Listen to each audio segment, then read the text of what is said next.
تو میرے بھائیوں، میرے دوستوں، یہ میاں بیوی کی زندگی یہ ایک خوبصورت زندگی ہے۔ میاں بیوی کی زندگی دوستوں جیسی ہے۔ میاں بیوی آپس میں اپنے دل کی بات ایک دوسرے سے شیئر کرتے ہیں۔ کبھی میاں میں کمزوریاں، کبھی بیوی میں کمزوریاں۔ ان کمزوریوں کو رشتہ توڑنے کی بنیاد نہیں بنانا، ان کمزوریوں کو رشتے کی طاقت بنانا ہے۔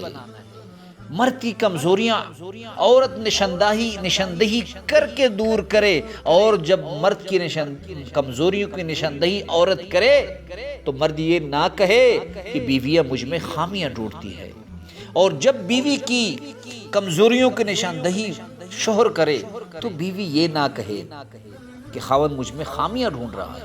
بہرحال جو وظیفہ آپ کو بتانے جا رہا ہوں مختصر وظیفہ ہے۔ جو بیوی رات کو سونے سے پہلے 33 مرتبہ سبحان اللہ، 33 مرتبہ الحمدللہ اور 34 مرتبہ اللہ اکبر کہے، اور پھر اس کے بعد 3 مرتبہ یہ کہے یا اللہ یا ولیو یا بارئو، یا اللہ ہو یا ولی ہو یا بارئ ہو، پھر دعا کرتے کرتے سو جائے تو اللہ رب العزت اس کو بھی مالا مال کر دے گا، اس کے شوہر کو بھی اللہ رب العزت مالا مال کر دے گا۔